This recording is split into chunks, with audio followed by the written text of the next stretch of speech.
Toss হেরে bat করতে নেমে ইনিংসের দ্বিতীয় বলেই পারভেজ হোসেন ইমনকে হারায় চিটাগাং। এরপর ইংলিশ ব্যাটার গ্রাহাম ক্লার্ককে সঙ্গে নিয়ে দ্বিতীয় উইকেটে ১২০ রানের জুটি গড়েন ওসমান খান। তৃতীয় উইকেটে মোহাম্মদ মিঠুনের সঙ্গে আরও ৬৩ রানের জুটি গড়ে ওসমান তার ইনিংসকে নিয়ে যান ম্যাজিক ফিগারে। মাত্র ৪৮ বলে পূর্ণ করেন বিপিএলের এই আসরের প্রথম সেঞ্চুরি। ১২৩ রান করে যখন ফেরেন সাজগড়ে তখন চিটাগাং কিংসের স্কোরবোর্ডে ২০০ পার। শেষ দিকে হায়দার আলীর ১৯ রানের ক্যামিওতে ২১৯ সংগ্রহ করে চিটাগাং কিংস। এদিন রাজশাহীর বোলাররা ছিলেন খরুচের, তবে ব্যতিক্রম তাসকিন ২২ রানে নেন ২ উইকেট।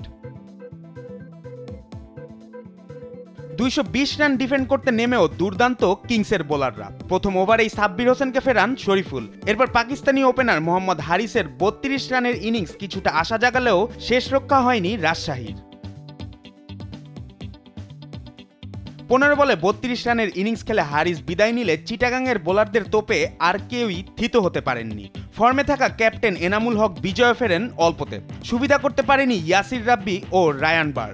রাজশাহী থামে ১১৪ রানে। চিটাগাংকে প্রথম জয় এনে দেওয়ার কারিগর আরাফাত ও আলিস ভাগাভাগি করে নেন ৬ উইকেট। জুবায়ের নূর, স্পোর্টস ডেস্ক, দেশ টিভি।